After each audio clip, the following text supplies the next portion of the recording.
우리 함께 읽도록 하겠습니다.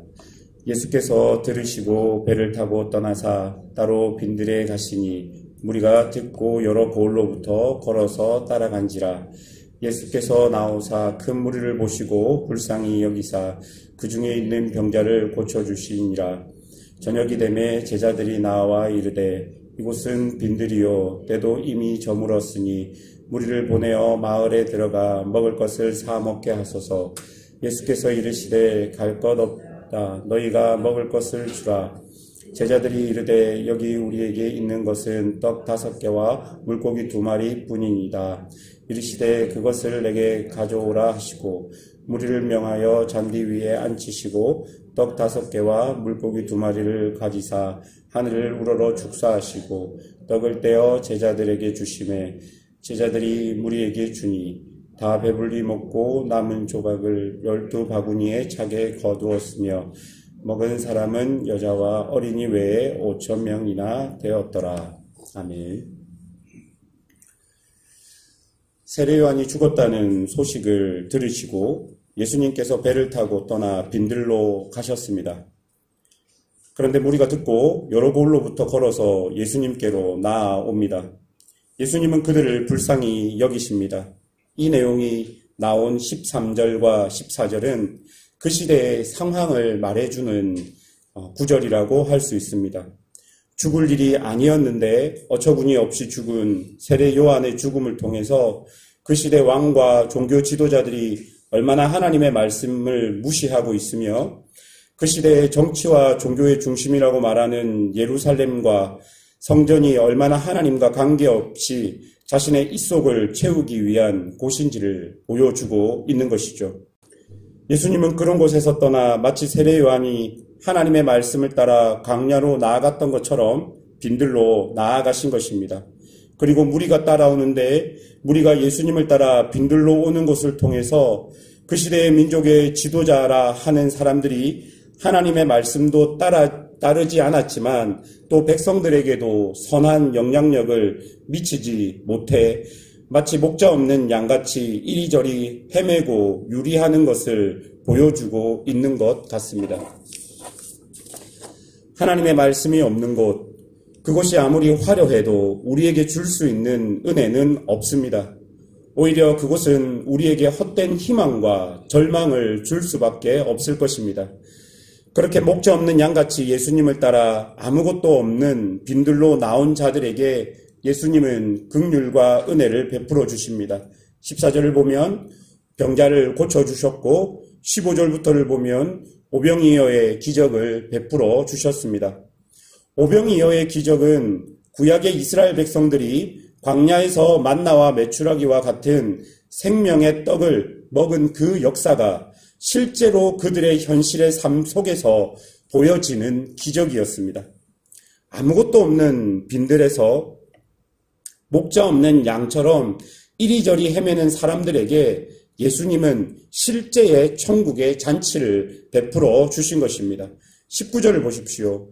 무리를 명하여 잔디 위에 앉히시고 떡 5개와 물고기 2마리를 가지사 하늘을 우러러 축사하시고 떡을 떼어 제자들에게 주심에 제자들의 무리에게 주니.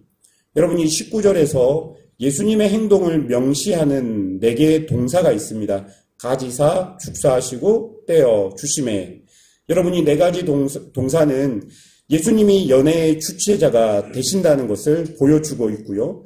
지금 이 연회의 주체자가 예수님이 되셔서 하나님 나라의 놀라운 잔치를 실제 거기에 있는 사람들에게 보여주신 하늘나라의 잔치가 되는 것입니다. 그러면서 진짜 예수님께서 보여주고 싶었던 것은 그 옛날 구약시대의 만나와 메추라기와 같은 기적의 떡이 지금 현실의 삶에서 실현되는 것, 또한 하나님의 나라의 잔치가 그 현실의 삶에 벌어지는 것, 그리고 그것을 통해 더 구체적으로, 이런 기적을 통해 더 구체적으로 보여주고 있는 것은 그 모든 기적의 중심에 예수 그리스도가 있다는 사실입니다.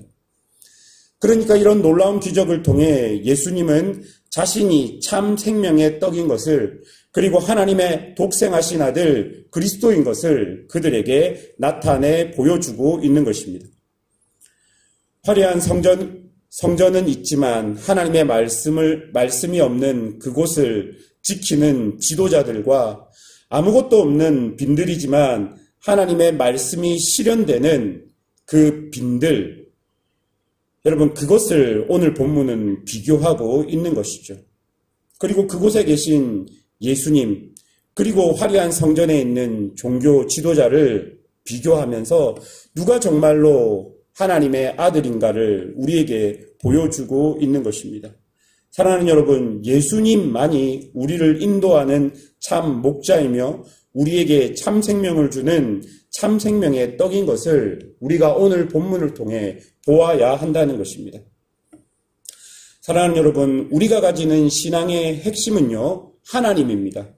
죄로 인하여 하나님과 단절되어 비참함에 빠져 스스로 하나님께 나아갈 수 없는 아담이 하나님의 동산 에덴에서 쫓겨나 영원한 생명을 잃어버렸을 때 아담에게는 그 문제를 해결할 그 어떤 힘도 없었습니다. 오직 하나님께서 그들을 불쌍히 여기시고 여자의 후손을 보내시겠다 약속하셨고 그분으로 인하여 우리는 영원한 생명 대신 하나님께 나아갈 수 있게 된 것입니다.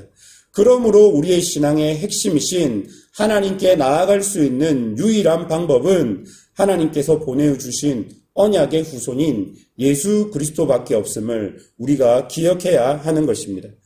하나님께서 인간에게 베풀 수 있는 가장 큰 긍휼과 은혜는 하나님의 독생하신 아들을 우리에게 보내주신 것입니다. 여러분, 이것은 옛날 이야기가 아닙니다. 지금도 우리가 살아가는 삶의 현실, 즉 우리의 실존에서 일어나는 일입니다. 지금도 우리는 예수 그리스도를 통해서만 하나님께 나아갈 수 있는 것이죠.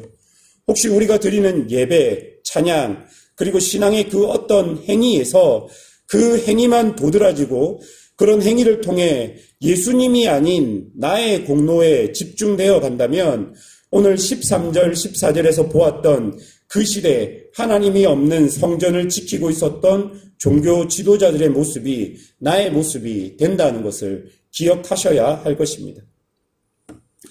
혹은 오병이어의 기적이 일어나는 순간에도 이 떡을 주신 예수님을 보기보다는 이 떡 자체에 집중한다면 예수님이 누구신지, 그분이 진정으로 우리에게 주시는 가장 큰 은혜가 무엇인지를 이해하지 못하게 될 것입니다. 오늘 본문의 병행 본문인 요한복음 6장을 보면 실제로 오병이어의 떡을 먹었던 사람들이 예수님을 왕으로 삼으려고 하는 장면이 나옵니다. 그 이유에 대해서 예수님은 이렇게 이야기합니다. 요한복음 6장 26절에 보니까 너희가 나를 찾은 것은 표적을 본 까닭이 아니요 떡을 먹고 배부른 까닭이로다. 그리고 27절입니다. 썩을 양식을 위하여 일하지 말고 영생하도록 있는 양식을 위하여 하라. 이 양식은 인자가 너에게 주리니 인자는 아버지 하나님께서 인치신 자니라. 그리고 35절입니다. 예수께서 이르시되 나는 생명의 떡이니 내게 오는 자는 결코 줄이지 아니할 터이요 나를 믿는 자는 영원히 목마르지 아니하리라. 사랑하는 여러분, 오늘 본문을 통해 우리는 더욱더 예수님께 집중하며 예수님을 보아야 합니다. 떡에만 집중하는 것이 아니라 참 생명의 떡인 예수님께 집중해야 하고 화려한 성전이 아니라 하나님의 말씀이 있는 빈들로 나아가야 하는 것입니다. 작금의 시대에 우리가 신앙생활을 하면서 우리가 원하는 것이 무엇입니까? 우리가 예수를 믿으면서 예수보다 더 집중하고 원하는 것이 무엇이 있겠습니까? 한번 생각해 보십시오. 하나님께서 주시는 은혜가 아들 예수 그리스도를 통해 우리에게 충분히 풍성하게 주어졌음에도 불구하고 우리는 그것 말고 다른 것을 구하고 있는 것은 아닌지 우리가 한번 오늘 우리의 모습을 돌아보아야 할 것입니다. 오직 그분이, 예수님 그분이 우리의 참된 길, 참 진리, 참 생명이라는 것을 인정하고 오늘도 예수님께로 더 집중하며 나아가는 우리의 모든 신앙의 중심이 예수님께로 더 집중되어 모아지는 그런 은혜가 있기를 주님의 이름으로 축원합니다. 함께 기도하겠습니다.